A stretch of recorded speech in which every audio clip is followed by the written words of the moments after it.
As diplomatic and military friction intensifies between India and Pakistan in the wake of the Pahalgam attack in Jammu and Kashmir, India's global allies are helping it boost military capabilities against the rogue state. Putin's Russia has again proved that it is India's all-weather strategic ally by delivering the Igla-S missiles to the Indian Army in an emergency procurement deal. These will enhance India's multi-layered defense against any Pakistani aerial assets along the LOC. A source told news agency ANI, quote, "These are now being rushed to the forward formations for countering threat posed by enemy fighter aircraft, choppers and drones on the borders," unquote. Meanwhile, even the United States of America has also approved military sales over $130 million to enhance Indian Navy's strategic advantage over the Pak Navy. Can Islamabad ever dream of this kind of pull in the international arena where the world's leading powers, both East and the West, are all backing New Delhi? On social media, Pakistani users had been hailing Turkey's support as it sent one single warship on a visit to Karachi. According to World Directory of Modern Military Warships, India has 100 active warships, while Pakistan has about 36. India enjoys a 3:1 advantage. Do you think one Turkish vessel would make any difference if it actually comes to war? Back to the 260 crore rupee India-Russia defense deal. The Igla-S deal is a clear indication that the Indian military is prepared for any military skirmish along the LOC. These are shoulder-fired air defense missiles to protect key assets like military headquarters and even dams in regions where there is not a long line of sight, especially in the mountains and valleys along the LOC. For low-flying aircraft or helicopters in mountain valleys, traditional or conventional air defense systems may not be as effective.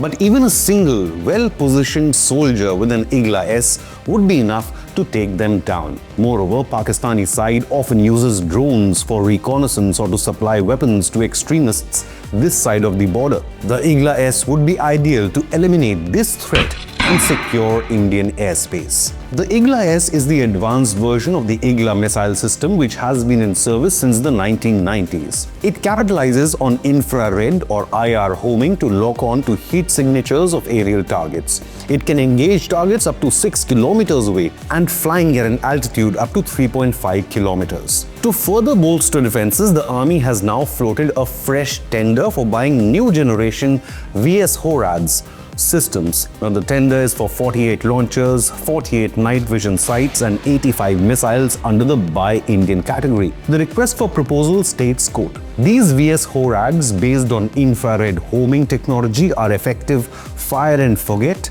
type of missile systems," unquote. The RFP also clarified that these air defense systems equipped with anti-jamming characteristics will be deployed across various terrains ranging from plains to deserts and high altitudes regions up to 4,500 meters. Now, the situation along the LOC remains tense, where Indian and Pakistani troops have exchanged fire for over 10 days in a row. In the maritime domain, Quad allies, the United States and India, are further strengthening their partnership.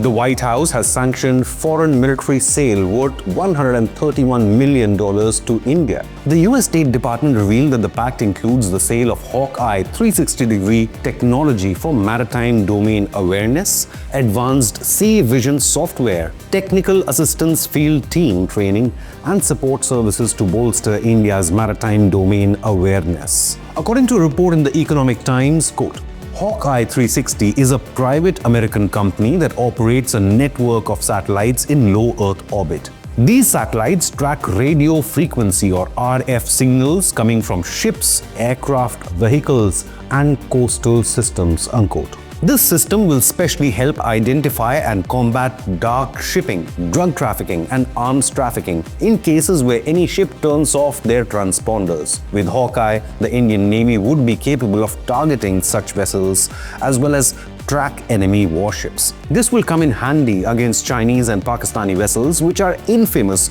for switching off their transponders while doing covert surveillance in the Indo-Pacific. They will now be picked up in the satellite data through any voluntary or involuntary radio frequency emissions. Further increasing India's domain awareness in the Indo-Pacific region, the Hawkeye will ensure freedom of navigation and security in the hotbed of conflicts. Meanwhile, escalating tensions have also led to several Indian defense manufacturing units, especially under Munitions India Limited, cancelling long leaves of employees, citing a need to accelerate production. Jabalpur's Khamaria Ordnance Factory confirmed that an order was issued in view of national security interests. According to the Economic Times, several factories linked to Munitions India have implemented such a measure voluntarily. A senior MIL official told Times of India, quote, "If there is an urgency to expedite our production, we should be able to do it. But there is no official decision to cancel leave of employees across the 12 factories," unquote.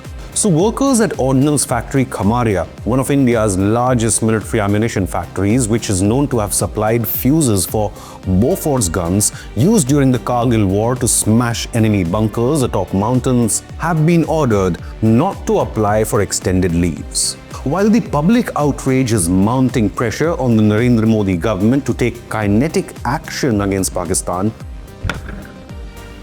the current focus is on multi-layered, multi-dimensional approach to neutralize Islamabad's ability to challenge India ever again. While military action cannot be ruled out, this is also the start of a new Cold War in the Indian subcontinent. Have your say. In case of a conflict, India or Pakistan, who enjoys greater global support?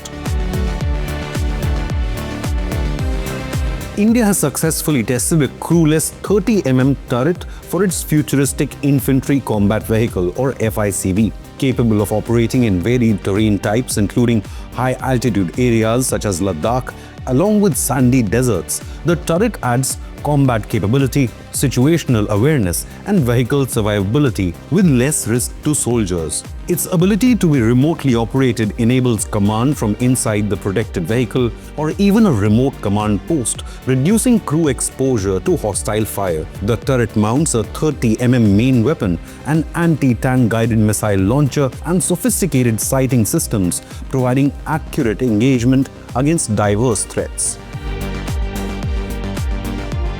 Swedish defense giant Saab is aggressively marketing its Gripen E fighter aircraft for India's multi-role fighter aircraft or MRFA program, highlighting its distinct split avionics architecture. This enables quick integration of Indian-developed weapons such as the Astra air-to-air missiles, Rudram anti-radiation missiles, and BrahMos NG, improving flexibility and minimizing integration time. Saab also provides 100% transfer of technology, including local manufacturing and sharing of key source codes, in line with India's Make in India initiative. The Gripen E also has advanced sensors, 93% mission-capable rate, and NATO standard compliance, ensuring that it is interoperable with current Indian systems. Leave a comment with your opinion, hit the like button, and subscribe to Inconnect News.